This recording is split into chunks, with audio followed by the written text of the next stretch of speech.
listeners. Welcome back to the Flippin' the Bird podcast. I'm your host, Luke Lawhorn, the current sports editor at UTSA student newspaper, the Paisano. Good to be back here for, our third or fourth straight week with my guys here. Got Connor, Nick, Aramis, Rylan all together with me. Rylan, how are you doing over there? I'm chilling, just ready to talk some ball for the first time in a minute.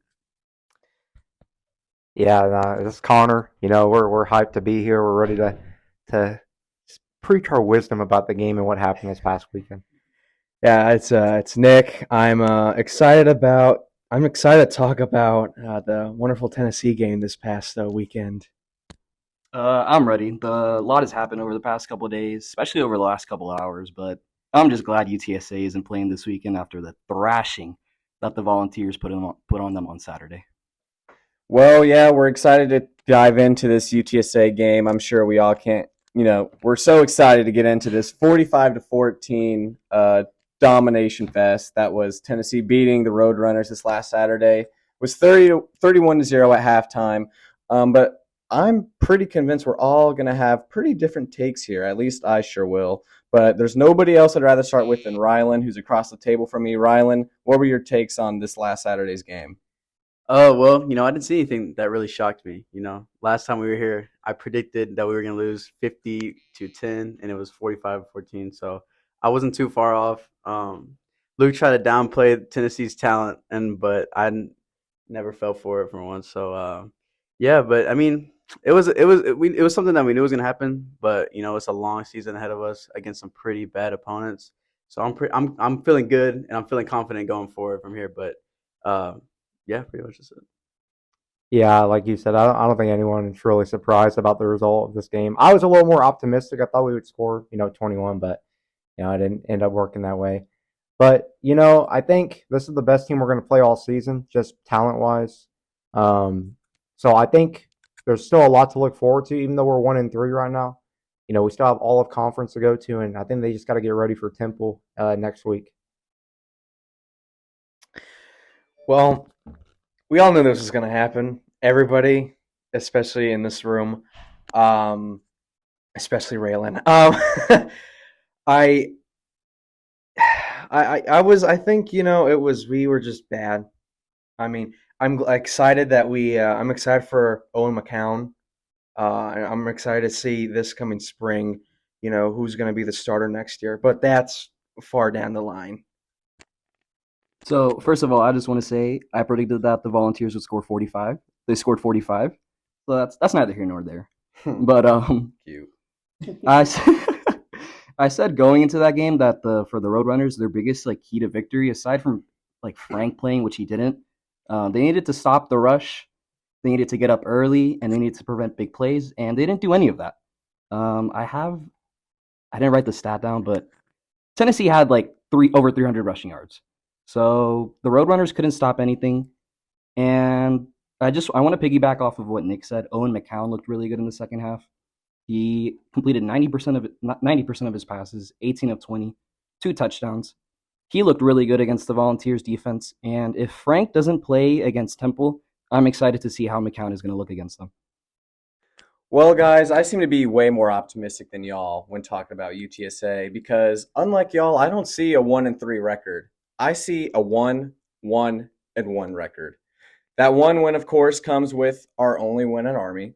That one loss, of course, is that one loss we had in our season opener at Houston. But that third column is the tie column, and I believe we tied this game, and I'll tell you why. Because the game I'm not counting that was just against Army was the game that Eddie Lee Marburger played. And, of course, why I'm considering UTSA and Tennessee a tie is because Eddie Lee Marburger started and played the first half. But if you look at the second half of the Tennessee UTSA game, it was 14-14.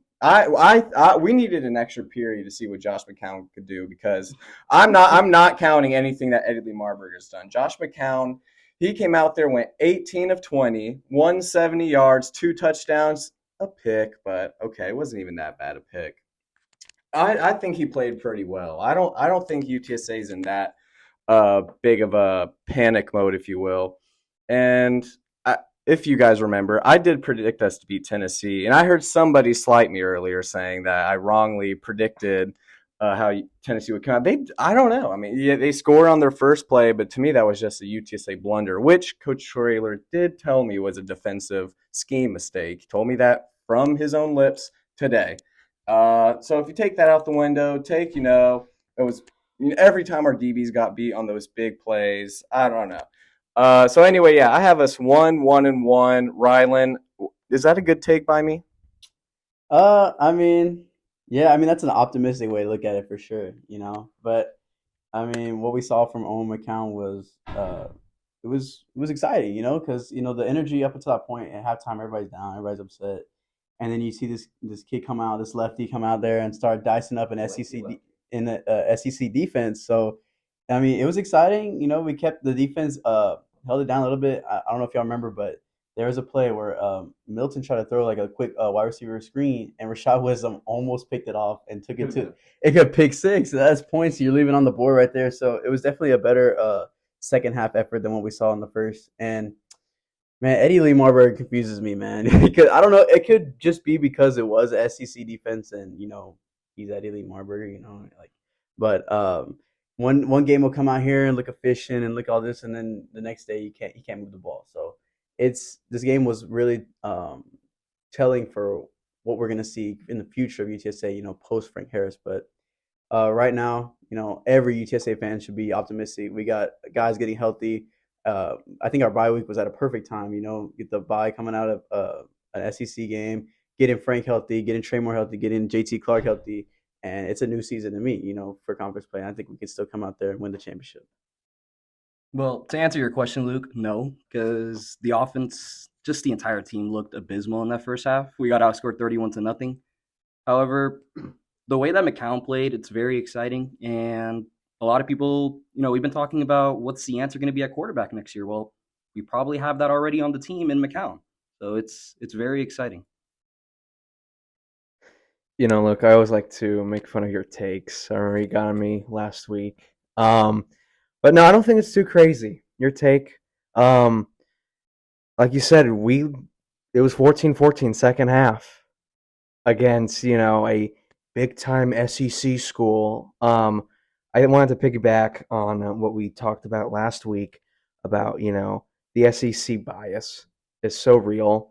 And I think we proved it in the second half that, little UTSA could still keep up with a SEC tier defense. So no, I don't think it's too out of the ordinary.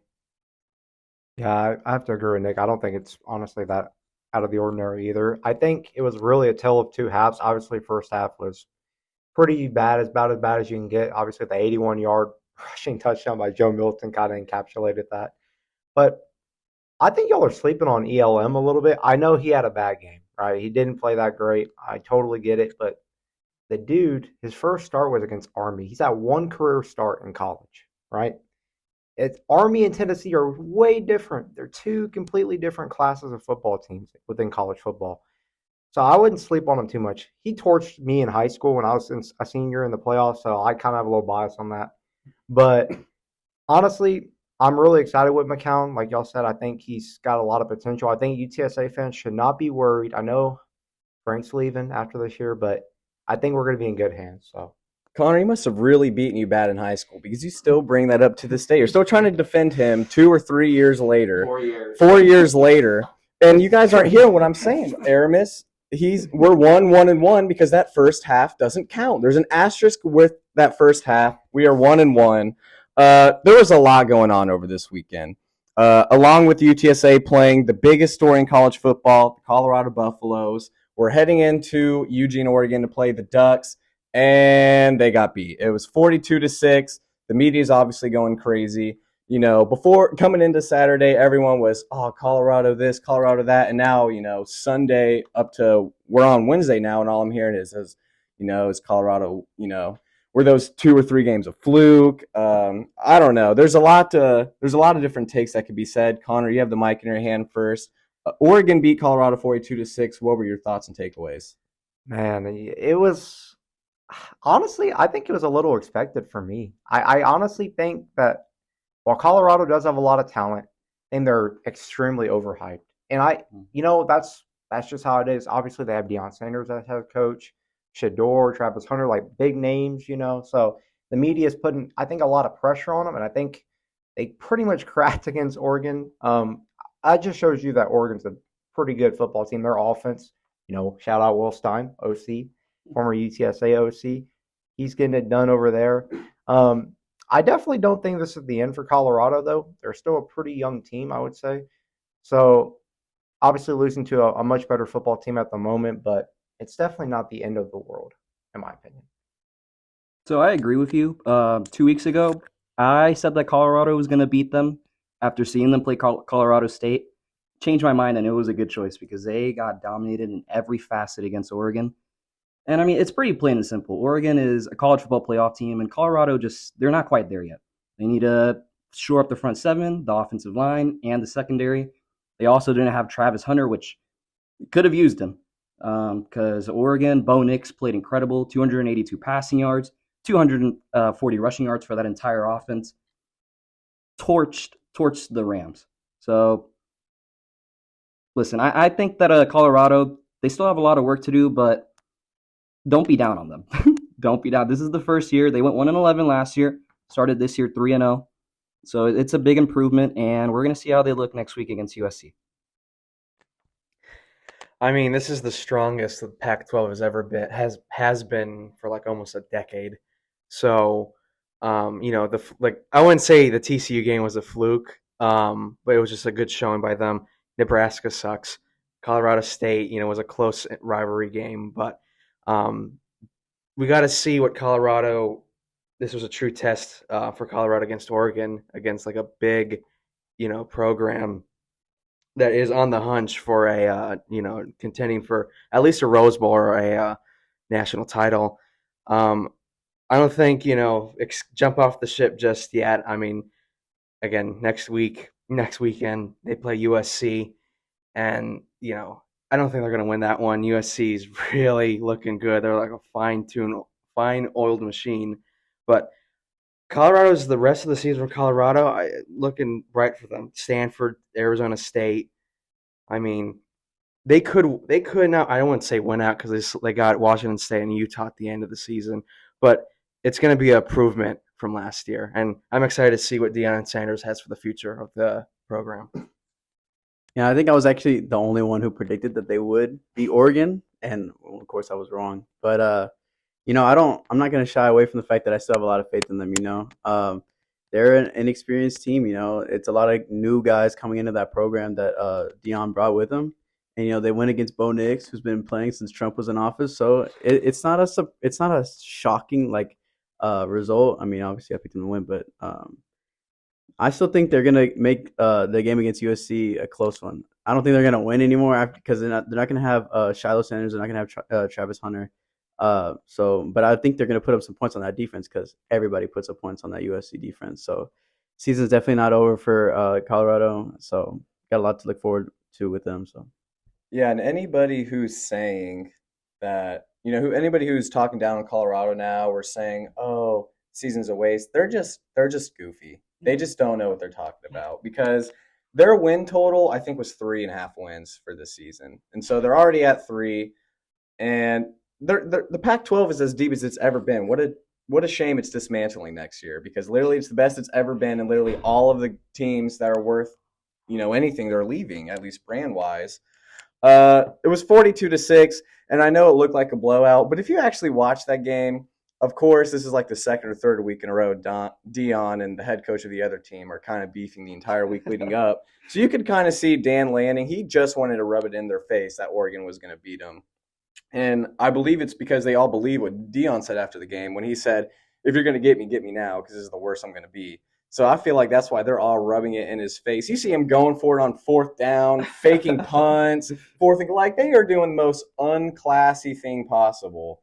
To rub it in, Colorado's face, who's been, on top of all the headlines, First Take, Undisputed, every show, every analyst is going to Colorado because it's the hottest thing in sports. So, of course, Oregon rubbing it in their face like that is great for all of us. But that wasn't the only quote-unquote upset this week. Switching gears to the NFL, the Dallas Cowboys, whose fans thought they already won the Super Bowl, they went and played a conference opponent, the Arizona Cardinals, and they lost 28-16. I'm surrounded by a couple Cowboy fans, also a Cardinal fan over there, dripped out in the hat, dripped out in the jersey. Nick, you have the mic in your hand. You're the guy in the hat and the jersey. How are you feeling today after your team's dub? Pretty damn good, I have to say. I'll be honest. I mean, I sent it to you guys. I wasn't even watching the game because I thought it was going to be so bad. I would rather watch a Rangers baseball game, but I got to catch the fourth quarter. Again, shocked. I remember I was praising the Cowboys, the past couple of weeks, saying like, this team is, pretty legitimate. Coming into the Arizona game, I think I saw a stat that they outscored their opponents 70-10. I mean, I hate to say it, but the old saying goes, Dallas is going to Dallas. So, speaking about the Cardinals, the tank's not going well. It's not. We're keeping up with our opponents. I mean, we should have won against New York. The Washington game was really close.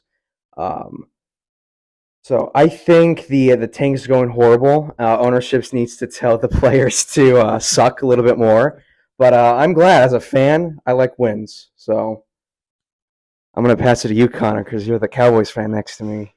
Yeah, I was dreading this segment. The biggest story that I took from this game, I mean, it was just so obviously, I'm not trying to make excuses. We did have injuries on the offensive line. That's no excuse. It's the Cardinals. We should be beating them. 13 penalties for 107 yards, though. That was a big moment. I thought, like, just watching the game, just missed opportunities.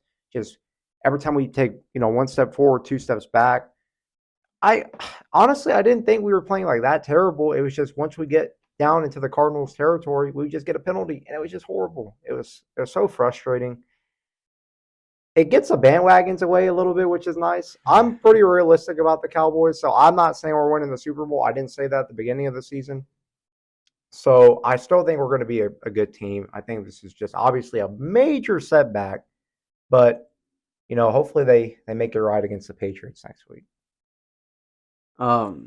Every time I say something good about the Cowboys, they gotta always come out here and make me look dumb. But it was a concerning loss because with Trevon Diggs suffering the ACL in practice, people want to point there, but no, they got dominated in the run game. They got out physical by the Cardinals' offensive line, which is concerning considering they just spent a first-round pick on an interior D lineman, Mozzie Smith out of Michigan, right? And like that, if you want to be a playoff team, you can't be giving up that type of runs to James Conner. Like, there's a lot better talent that will do you a lot worse. So, but as far as the overall season, this is not the end of the world. I still think Dallas is a top 3 team in the league. The defense has shown it so far, and there's just a lot of emotions, and it's just one of those games. Every team's gonna have one of those games. So I still think Dallas is a contender. But if I was to put my concern anywhere on the team, it would be for Dak Prescott. You have to win those games. When your defense isn't perfect, they're paying you $40 million to be the quarterback of the Dallas Cowboys.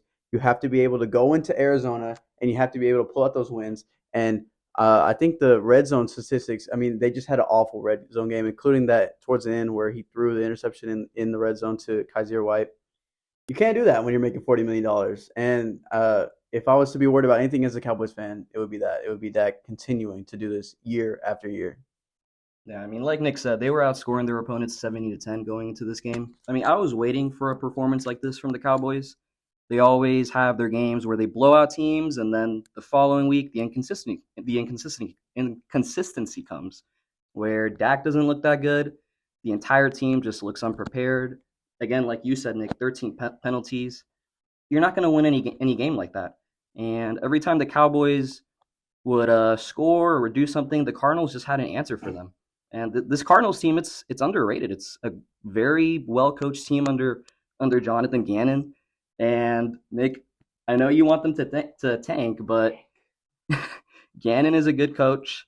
And the Cowboys, like Rylan said, Um, I'm still waiting to see more from them. This game is a big concern because the Cardinals, even though they're playing well, they're not a good team. They're going to have a top 5 pick. I don't know if it's going to be a number 1 pick, but they're going to have a top 5 pick. So you need to play better against bad teams like this. And imagine if this was the 49ers. If they play like this against the 49ers, they get absolutely destroyed. And they're playing them in week 5.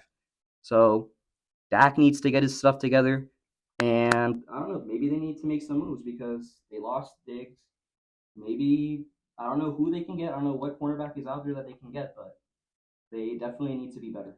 I don't know, Rylan, Aramis, sorry. The longer you kept talking, it seemed like you were coming to your senses. Because at first you were saying you didn't think the Cardinals, or you thought the Cardinals were pretty underrated. Perhaps they're a frisky team. And then the longer you talked, you was like, oh, they're pretty bad. The Cowboys need to take advantage. So I'm glad you came to your senses on that because I do think the Cardinals are pretty bad. I want to kind of step away from football here for a minute because the biggest news of the day came in the NBA. Damian Lillard folded, finally left to go to a super team. Obviously, it was via trade, 3-team trade. We'll break down all the details. But short picture, he joined the Milwaukee Bucks. He's paired with Giannis. Rylan, I want your reaction first. What do you think of this trade?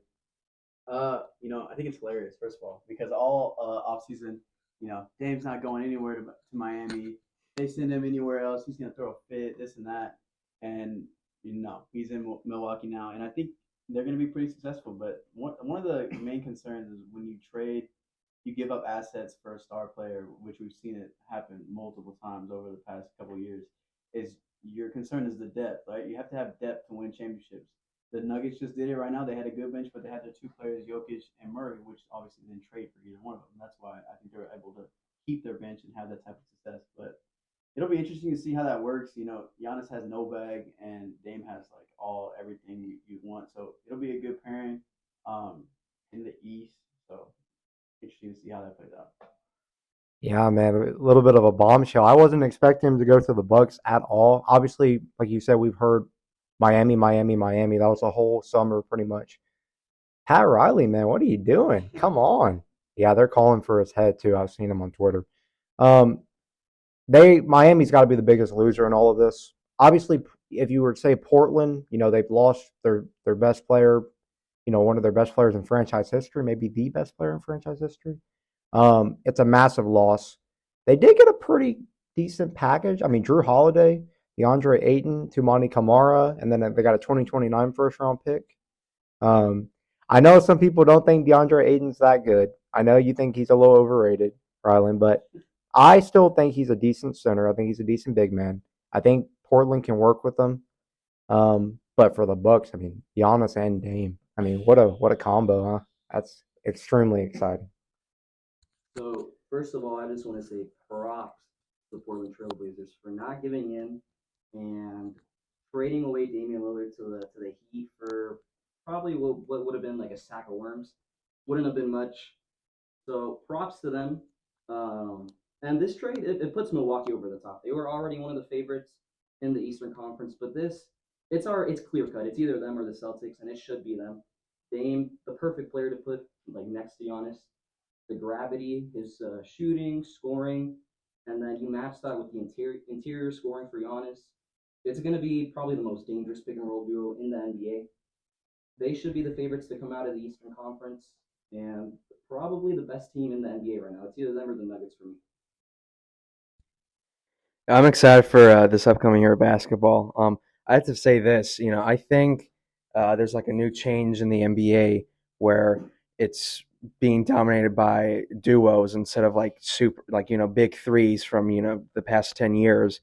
So I think Milwaukee is gonna make a big push for this this upcoming year. I'm excited to see how they bet out the Celtics probably in the Eastern Conference Finals. So. Well, you have to because Giannis has been very vocal the last year or so, saying he will leave if the Bucks don't do enough to support him and basically go in win now mode. Because Giannis, we all know and love him. He's a competitor. He wants to compete. He wants to win. And he told the Bucks, if you're not on the same timeline as me, I will leave. I want to go to some place to win. So it's a decision they definitely had to make. Chris Haynes, NBA reporter, used to work with Fox. Not necessarily sure if he's still there. He had a couple tweets today that to me when I read them, I was like, man, we should have saw this trade coming a while ago because this was right under our nose and nobody saw it. He tweeted in a Fresno barbershop called Phase 2 a few months ago. Giannis was asked of the one player he would like to play with. His response was Damian Lillard. He followed that up saying Damian Lillard and Giannis in recent years flirted with the idea of playing with one another, but the holdup was each star wanted the other to join their team. Obviously, we know who folded. Couldn't have come in, in a better time because Dame was requesting a leave. He wants to go and win because he's got a couple years left at the peak he's at. He's obviously a great player, probably a future Hall of Famer. But there was a lot of moving parts with this. It was a three-team deal. DeAndre Ayton, he goes to Portland, if I'm not mistaken. Drew Holiday finds his way also in Portland. I've heard he may get cut. Who knows? Who knows? But as of right now, Nurkic is in Phoenix. Rylan, you also have the mic in your hand right now. Is it clear cut that Milwaukee's the winners of this three-team trade? Oh yeah, of course. Anytime you can add that type of talent to an already contending roster, you're gonna come away with the win. And this isn't necessarily a bad trade for Portland either, though.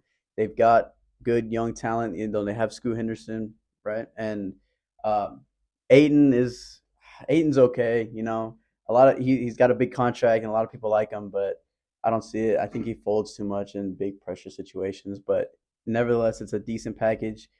The first rounders, whatever, 2030, probably one of my kids they're drafting, but it's a win-win trade for Portland and Milwaukee. Nurkic, I don't really like Nurkic, but I mean, I guess get somebody to replace Ayton just to. And they were dying to get off him. Right, they really yeah, wanted to get off Nurkic. because I think it was just a bad relationship between the front office and the players. So, I don't see a real loser in all this. The Suns already got their guys. They got KD, Beal, Booker. They're gonna be set, and now Milwaukee's set. So every team is right where they want to be, I think. Yeah, I agree. I think all three teams are pretty much winners. Obviously, the Bucks get Dame Dalla, so that's a pretty big acquisition. Like Luke said, future Hall of Famer for sure. The Blazers, you don't want to have a player who wants to leave on your team. It's bad for the vibe and the culture. As impactful as Damian Lillard is for the city of Portland and for the organization, he wants to leave. You gotta let him leave, right? So they're rebuilding. Scoot Henderson is an immense talent, so that's going to be exciting. It remains to be seen if they keep Drew Holiday. We'll see, but I think they could really use Ayton. I think they can. He's got his haters, he's got his critics, but I think he's a really good center. I think he's really talented. So it remains to be seen. And then the Suns just getting Nurkic, just replace him. They've already got, Beal, Booker, KD. Come on now, that's all you need. But in reality, yeah, all three teams I think are taking big dubs on this. Yeah, like I said before, this trade it puts Milwaukee like way over the top. But I'm excited to see how Ayton is gonna look in Portland. I don't have like the most high hopes for him, but I'm excited to see how he's gonna look under Billups. Also playing with Scoot Henderson, Shaden Sharp, Simons, Grant. I'm excited to see how they're gonna look. But as for the Bucks, again, like I said already, this makes them the clear-cut favorites to come out of the Eastern Conference. I have an issue with clear-cut favorites because somebody brought it up earlier. The obvious first loser was Miami. Aw, shucks. We thought for the last, quarter of a year that we were going to land, a top 10 player. I think the team who's most like, aw, shucks, they have, Dame now is Boston because they got Chris Stapps. They kept both of their star wings. They, mainly Jaylen Brown was up in all the trade talks if they're willing to move off him. Boston was also maybe momentarily, not as much as Miami, but also in possible Dame trade rumors. And now they're like, well, this is our roster. Them and I'll even throw in Philly. Okay, it's us two, maybe Miami, Boston with, how they were previously constructed, all in an equal foot race for the championship. But now if we're all here saying that, oh, the clear-cut, favorite is Bucks. Now I think that Boston, who all their players are at, they're on their final years of their contract. They've been there for 5, 6, 7 years now. They're thinking they're going to take the next step. They're thinking they're going to take the next step, and now Dame walks into the conference. That's kind of a yikes. But saying that, that's why I don't have them as a clear-cut favorite. I think Philly's probably not right there anymore. I think last year was their year if they were going to do it. But I think them and Boston, it's neck and neck because they're not scared to be honest. They beat the Bucks in the playoffs before. They've gone toe to toe. You know it's going to be close. Um, let's go back to football because there's one more game we have to cover before we move on and look forward to the upcoming week. You guys know what's coming. There's the game of the weekend. Ohio State, Notre Dame, two biggest fan bases statistically in the entire NCAA went head to head. Ohio State took care of business, and it was not easy. I'm not gonna lie. I was very fearful of coming in here today. I had a couple group chats popping. Unfortunately, ours was one of them. Was really close to having some people blocked. Was really close to just no call, no show, just not showing up. I was in Tennessee covering the UTSA game when I was watching this. Was thinking about just staying in Knoxville, not coming back home. But like I said, Ohio State took care of business. They won 17-14. So far it's been the game of the year. There's a lot of takeaways. I think both teams actually can walk away pretty optimistic, to be honest. I think if Ohio State would have lost, they would have been a little, upset, understandably. But I think both teams, kind of best case scenario, Aramis. How did you view that game? I viewed it as a coming of age for Kyle McCord. In that final drive, he was incredible. 15 plays, 65-yard drive, touchdown drive in a minute 25. Cool under pressure, and he had the big pass to Julian Fleming on 4th and 7. He had the big pass to Ibuka on 3rd and 10. He played incredible on that last drive. And the game didn't go OSU's way for most of it, but their defense has been unbelievable. It's been unbelievable for most of the season. They're the 3rd-ranked defense in the country, allowing just 9 points per game. So they're incredible. They're probably going to make the college football playoff. But Notre Dame also played a great game, and who knows, they might also make the college football playoff as well. They might meet again in the college football playoffs. But I just want to tack on one thing. Notre Dame, what are you doing having 10 men on the field in the last 2 plays of the game? Just inexcusable. Yeah, I mean, that was just terrible discipline, wasn't it, at the end? I mean, it's such a high-pressure game. They're playing Ohio State in South Bend. Top 10 matchup. It's very important for the CFP picture maybe down the line. And not just even basic 11 men. Come on. But in all seriousness, I think Notre Dame was honestly pretty good. I think they played pretty well. It was a very tough game for Ohio State. I don't think it was pretty at all. But Kyle McCord, they come in the age, had a decent performance, 240 yards passing. Travion Henderson on 14 carries for 104 yards. Come on. That was pretty solid. Ibuka with 7 catches for 96 yards. It was just one of those classic, I think, college football games. Came right down to the end of the game. I know, Luke, you're very happy about it. And, now Ohio State's in the top 4. I'm definitely happy with it because I'm also relieved, and I've been on the other side many times, especially recently. The worst loss I've ever experienced was the Fiesta Bowl when Ohio State played Clemson in 2019. We should have won that game. We were up 16-0. A bunch of unfortunate things happened for us to lose. We obviously know the Peach Bowl just last year. We know we've lost to Michigan the last 2 years. And aside from the Michigan game, which both of them, by the way, were one-score games in the fourth quarter. But nobody talks about that. They all call them blowouts, whatever. Ohio State's been on the other side of a lot of nail-biting games. We were finally on the other side, the optimistic side. And I don't even want to talk about the 10 men on the field because I just think that's part of the game. What I think was the biggest was Concord almost threw an interception on that last drive. Went right off that linebacker's hands, went right through it. That really could have been the game right there. But, Nick, I'll let you continue with your thoughts of the game. This game makes me real excited for the game at the end of this year. Oh, it makes me so excited.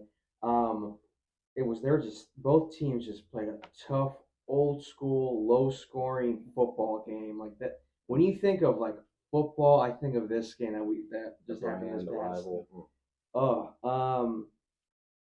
I think this is actually a tougher loss for Notre Dame than that we're making it. They had it. They were so close. Right at the Kyle McCord, snuck in right at the end of the game. They had it. Like the 10 men on the field. Come on, that's just simple coaching. Got to get your personnel down. What is it? I think Ohio State, they have a bright outlook going forward with this season. I don't think Penn State's going to scare them. I don't think so. No. The only thing I'm thinking is they are scared of Penn State because Penn State looks legit right now. It was a good win versus Notre Dame. Came in there, took care of business versus a top 10 team. You always want to do that if you're actually a legit college football playoff contender. Um, did Marvin Harrison Jr. get injured? Right? So the play Travion Henderson scored the 61-yard touchdown run. Marvin Harrison Jr., like all of our wide receivers at wide receiver U, was blocking, his man, and one of our linemen rolled his player onto Marvin Harrison Jr. 90 seconds later, Marvin Harrison Jr. was doing jumping jacks and sprints on the sideline and came back in the next drive. So he was fine. Okay, so good because they're gonna need him out throughout the rest of the season. Obviously, I wasn't able to see what ended up happening with him. I just saw that he did have that injury, but this is the best case scenario for Ohio State. Came in there, played tough football against a top 10 team, got the win. That's all that matters. And I feel like it was ugly. We should have scored another touchdown that was wiped off the board. Harrison Jr. had a great catch that was also wiped off the board. But I don't really care about that because that last drive to me mattered more than just winning. We've been criticized. I say we and Ohio State has been criticized for being soft, especially on the line, despite them having 3 players drafted from the O-line last year. Anyway. And everybody got the ball. Cade Stover, our tight end, got the ball. Marvin Harrison Jr., Julian Fleming on 4th down. Mecca Buka on the biggest play of the game. Chip Trainum, our 3rd-string running back, got the score. Kyle McCord showed everybody, hey, I can do this too. I've been on the bench the last 3 years, but don't forget I was also a 5-star. So I just think there was a lot of, questions that were answered on that final drive. Great game for the sport, not just Ohio State, but all around. And this will definitely, have some playoff implications come December because keep in mind, Notre Dame isn't playing a conference. So in December, while all these other teams are playing their conference championship, adding to their case, hey, we should be one of the 4 total teams that go to the playoff, Notre Dame's not going to have that. So they're really going to have to win out from here. I agree with Rylan. My most feared team entering this year was Penn State because they almost beat us last year, and they're bringing the entire team back, except for Sean Clifford, their quarterback. But they have a better quarterback this year. It is in Columbus at the Horseshoe, so that does make me a little happy that we took care of business at Beaver Stadium last year, or Happy Valley Stadium, excuse me. So that'll be interesting when they play here about 4 or 5 weeks. Let's transition, of course, staying in college football, but looking at the AP poll. Of course, it releases every Sunday, and we have our key takeaways. While everyone else is getting their notes gathered, I'll start with mine. Actually, for the first time, and I can't remember how long, I think this might be the best AP poll I've seen. The top 4, I think it's pretty obvious. Georgia, I think they should be at 1. 2, is it still Michigan or is it Tennessee? Or Michigan. Okay, Michigan. Their schedule's soft, but honestly, I really don't feel comfortable talking about them because I feel like I might just jinx the game. I'll leave them at 2. Texas, I'll leave them at 3. I think Ohio State should be at 4. They had a big win. So there are no complaints really in the top 10 at all. However, I'm just going to say Washington's a sleeper because I would actually be afraid to play them. They're basically Ohio State, but out west. So we'll see. And that could be a really interesting matchup if they both play in the playoff. So, yeah, watch out for Washington. Best AP poll I've seen in forever. I'm going to say this again because I said it last week. Last week there was 4 teams ranked that all had a loss. All were SEC teams. There's now 6. Still the 4 SEC teams, but 2 other teams joined that club. Notre Dame, obviously, and Oregon State. They had a great game against Washington State, 38-35. So they deserve to still be ranked despite having that loss. And there's 4 SEC teams ranked 20, 21, 22, 23. Ole Miss, Tennessee, Florida, Missouri. 3 of them have losses. That's absolutely outrageous. Of course, this is blatant, obvious. I think Connor brought it up earlier about SEC bias. They're stacking all these SEC teams later in the rankings just so when this 12th ranked Alabama, 13th ranked LSU, maybe number 1 Georgia play these bottom tier ranked teams that looks all impressive for the resume. It's obvious to me. I've been around the sport too long. Anyways, those are my initial takeaways from the AP poll. Aramis, how about you? There was just 2 that I wanted to harp on. There's not like really too much that I have issues with in the top 25. Florida State at number 5. I think they should be lower. I don't think they're that good of a team. They beat Clemson 31-28, their first win in Death Valley in 7 years. but they never led in regulation. Keon Coleman carried them, and we don't know if Clemson's that good. yeah, I don't think they're that good. Duke beat them 28-7, and spoiler, Duke is another team that I wanted to talk about. But Duke beat them 28-7, and they're ranked number 15. And then FSU beat Boston College last week, 31-29. Boston College played Louisville on Saturday and lost 56-28. So is Louisville better than Florida State?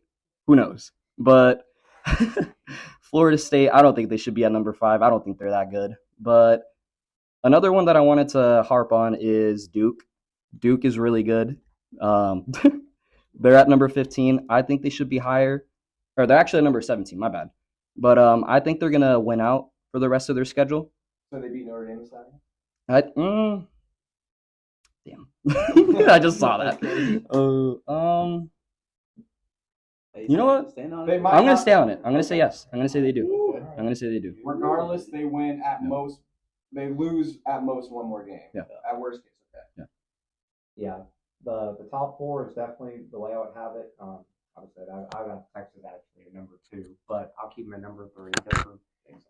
Yeah, I know. I usually do that. Florida State should not be number 5 at all. I don't think they're that good. I think they struggled against Boston College, barely beat them. I don't really know how good Clemson is. When I saw them play Duke, they didn't look very good, and they barely beat Clemson. Obviously, it was in Death Valley, but it's Clemson. They don't look that great this year. Penn State should be at number 5. They look really legit. I agree with you about Washington. They're very scary. Michael Penix, he's a dog.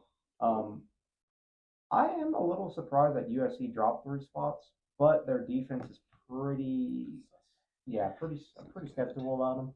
Caleb Williams, so their offense is legit, but defense I have questions. I love that Utah's number 10. I think that's really good. They're a top 10 team now, the Utes. I'm glad Notre Dame didn't drop off too much. Obviously, losing against a team like Ohio State, a very good team, it was a close game. That's respect. The biggest one that I see that I really don't agree with is that I don't think Ole Miss should be top 25. I really don't. I don't think they're that good. It fits into my SEC narrative. Exactly. I don't think Ole Miss is that great. I don't think they should be top 25. I think they lost to Alabama. Alabama's obviously, they're still a decent team, but they're not as good as they usually are. Like I just compared to the likes of, I think honestly Florida is better than Ole Miss. I can't believe that Florida's under them, even though they have a loss. I don't know. That's the biggest thing for me. Ole Miss should not be in the top 25 at all. But also shout out to Fresno State. I love my Mountain West team, so that's really cool.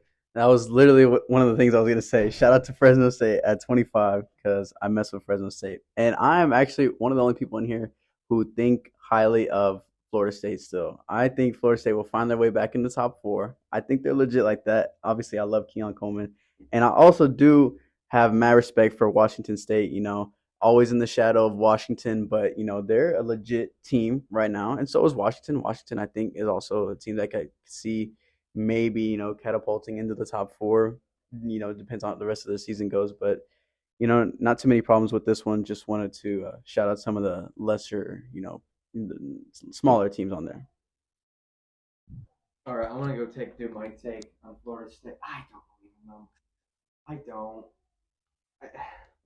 I've been so unimpressed the past 2 weeks. I mean, who knows? I hope they prove me wrong.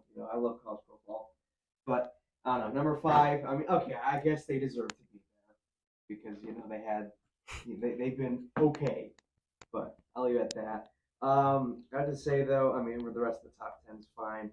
I think Oklahoma in the coming weeks can sneak in maybe to the top 10, especially if they upset Texas at Red River.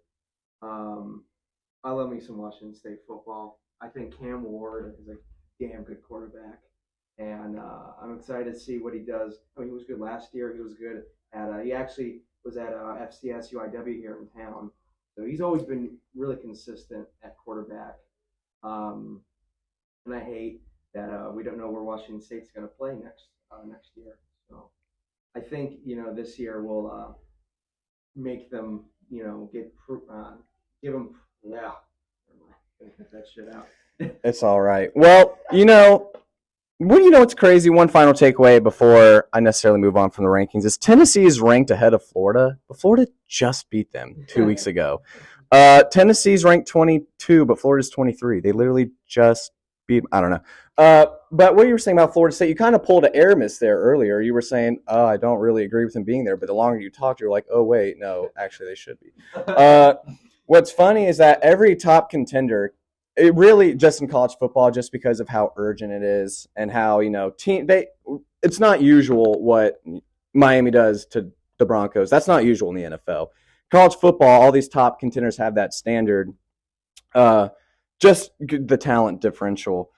And honestly, looking at these top contenders this year, it seems that they all usually get a pass for having a bad game. It seems that all the top contenders have kind of already had a couple bad games. Georgia's played bottom tier opponents, and they haven't looked as dominant. Michigan, same exact deal. We're nitpicking Texas, who was tied 10-10 with Wyoming last week, but they also beat Alabama and Tuscaloosa. We're nitpicking Florida State. They had a great win against LSU, but looked shaky against Boston College and Clemson.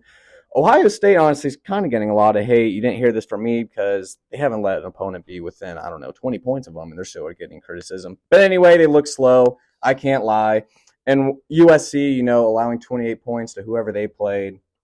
Every team's already having these, head-scratching games. Not a 2019 LSU or not a 2018 Clemson or 2020 Alabama where they're just, from the start, out there running.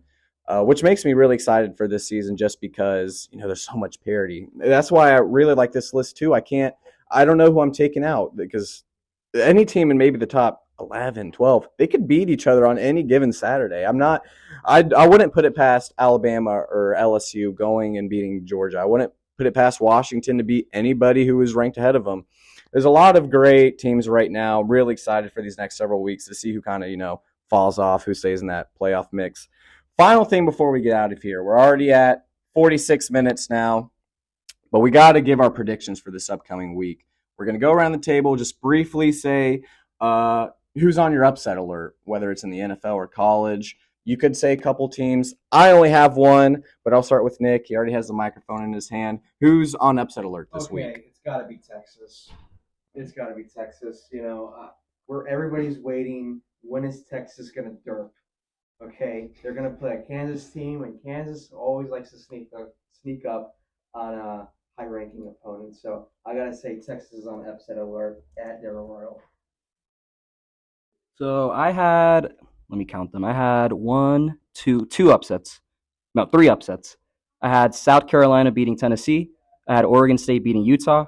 And then I just figured this one out today. I had Duke beating Notre Dame. So these three.